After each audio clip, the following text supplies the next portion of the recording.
What's up my friend? Palibagong araw na naman at magandang araw sa inyo mga friends. Ngayong araw ay pupunta tayo ng palengke my friend kasi naumay nung piyesta my friend. Puro karne kasing kinain kaya isda naman my friend.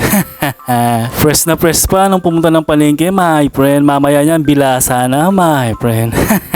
Joke lang. Bibilin ko pala dito my friend bangus my friend. Isang piraso lang yung binili ko kasi sapat na yun my friend. Papahati ko ng 4 na piraso yung bangus my friend tapos sahog niya yung pangbulang lang my friend. Pinakumpleto ko na yung pangbulang lang my friend para hindi na ako nalilito my friend.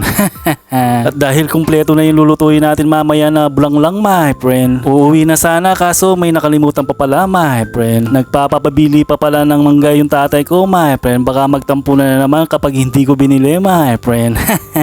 Joke lang. 2 piraso lang yung binili kong prutas my friend kasi medyo mahal yung mga prutas ngayon my friend. At dahil itsurang haggard na tayo my friend sa sobrang init my friend, ayan nasa bahay na tayo kaagad my friend. Lulutuin na natin yung bulang lang na bangus my friend. At dahil ready na kaagad my friend, syempre kumuha na lang ako ng tubig lawasa my friend para pakulo my friend. At medyo nangatinga yung kamay natin dyan my friend, parang sweswertehan tayo yata my friend. Joke lang. Baka nangangati lang siguro my friend sa pagluluto my friend. Kaya hinayaan ko na lang, kaya nilagay ko na lang yung mga sahog my friend. Nilagay ko kanina yung luya, sibuyas at saka yung gabi my friend. Tapos yung bangus my friend, ayan. Para sabay-sabay kumulo my friend. Dahil nangangati pa rin my friend, ginadgad ko na sa pader yung kamay ko my friend. Parang gusto kong tumaya ng loto my friend. Joke lang. Medyo namumula yung palad natin siguro dun sa binalatan kong gabi my friend. At nilagay ko na din yung bayabas my friend para mamaya lumambot na my friend. Para paglambot ng mga bayabas my friend, lulusawin na lang natin my friend. Pinaglulusaw ko nga yung mga bayabas dyan my friend para lumabas yung lasa ng bayabas my friend. Kasi lulutuin natin my friend sinigang. Joke lang. Syempre bulang lang na bangus yung lulutuin natin my friend. Pagkatapos kong lagyan ng asin my friend, nilagay ko na din yung kangkong my friend at saka yung siling green my friend. At medyo malapit nang maluto yung bulang lang natin my friend, kaya tatakpan natin muna ulit my friend. Pagkabukas ko sa niluto ko my friend, syempre nilagyan ko ng magic my friend.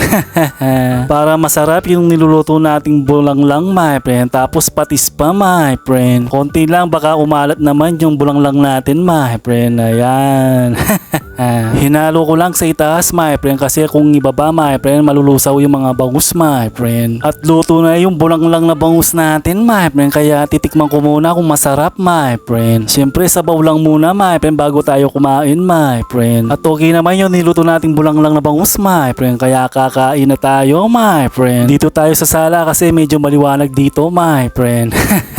Joke lang. Yung sasawan ko pala my friend, toyo lang, tapos kinuha ko na lang yung sili sa ulam ko my friend para maglaban yung kinakain natin na bulang lang na bangus my friend. Joke lang. Kaya hanggang dito na lang muna my friend. Sige, salamat.